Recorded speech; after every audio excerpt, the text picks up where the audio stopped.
Assalamualaikum warahmatullahi wabarakatuh.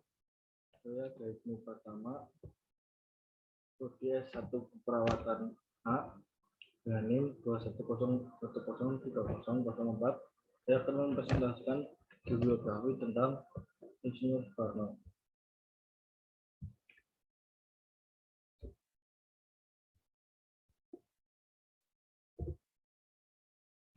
Soekarno dilahirkan pada tanggal 6 Juni 1901 Masehi dan bertepatan pada tanggal 18 Safar 1831 Hijriah.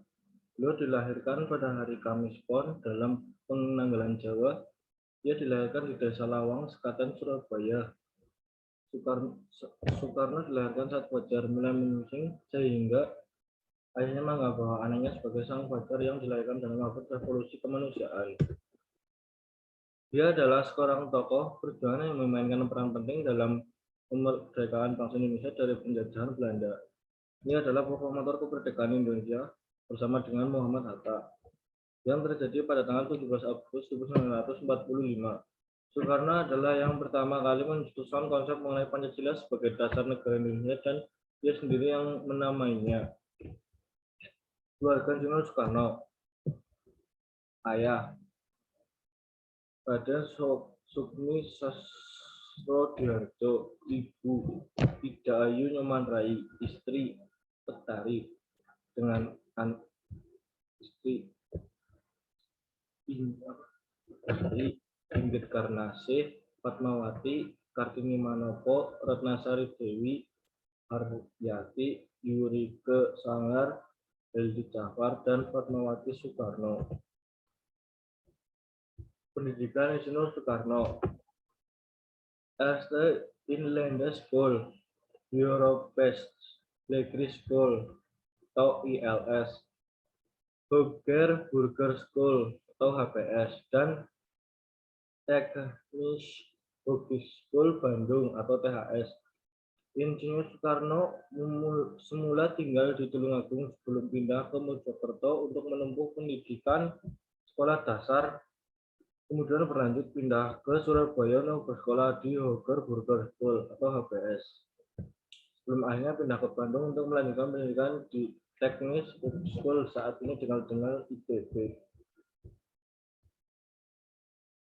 Pada tahun 1926, Soekarno mendirikan Algemeen Studio Club atau ASC di Bandung yang merupakan hasil inspirasi dari Indonesia Study Club oleh Dr. Sutomo. Organisasi ini menjadi cikal bakal Partai Nasional Indonesia yang didirikan pada tahun 1927. Aktivitas Soekarno di PNI menyebabkan ditangkap Belanda pada tanggal 29 Desember 1929 di Yogyakarta dan esoknya dipindahkan ke Bandung untuk dijebloskan ke penjara Bentiu. Pada tahun 1930 ia dipindahkan ke Sukamiskin dan di Pengadilan Landrat Bandung 18 Desember 1930. Ia membacakan pleidoinya yang fenomenal Indonesia Menggugat hingga dibacakan kembali pada tanggal 31 Desember 1931. Pada bulan Juli 1932, Soekarno bergabung dengan Partai Indonesia atau Partindo yang merupakan pecahan dari PNI. Soekarno kembali ditangkap pada bulan Agustus 1933 dan diasingkan ke Flores. Masa penjajahan Jepang. Pada awal masa penjajahan Jepang tahun 1942 sampai 1945, pemerintah Jepang sempat tidak memperhatikan tokoh-tokoh pergerakan Indonesia, terutama untuk mengamankan keberadaannya di Indonesia daripada gerakan 3A dengan tokohnya Shimizu dan Mr. Samsudin yang kurang begitu populer. Namun akhirnya pemerintahan pendudukan Jepang memperhatikan dan sekaligus memanfaatkan tokoh-tokoh Indonesia seperti Soekarno, Muhammad Hatta, dan lain-lain dalam setiap organisasi dan lembaga-lembaga untuk menarik hati penduduk Indonesia. Disebutkan dalam berbagai organisasi seperti Jawa Popokai, Pusat Tenaga Rakyat atau Putra, BPUPKI, dan PPKI. Tokoh-tokoh seperti Soekarno, Hatta, Ki Hajar Dewantara, atau Kiai Haji Masyur dan lain-lainnya disebut dan terlihat begitu aktif.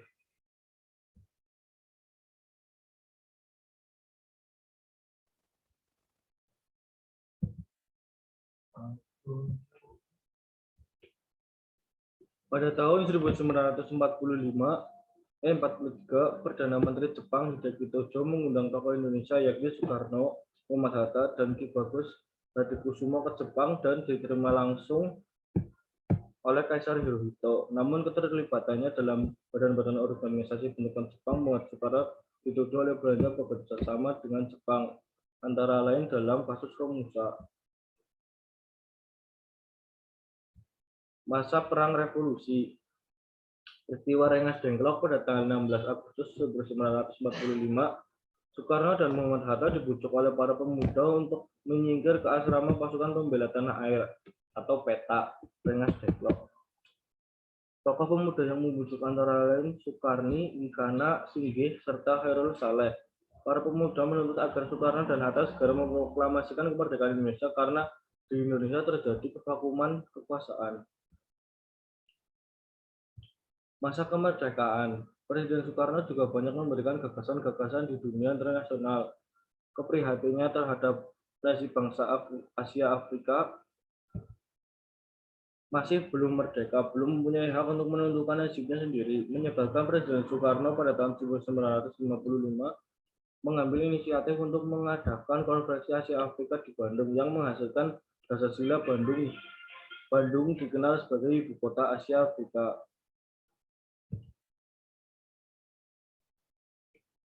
Guna menjalankan politik luar negeri yang bebas aktif dalam dunia internasional, Presiden Soekarno mengunjungi berbagai negara dan bertemu dengan pemimpin negara. Di antaranya adalah Nikita Khrushchev Uni Soviet, John F. Kennedy Amerika Serikat, Fidel Castro Kuba, Mao Zedong Tiongkok.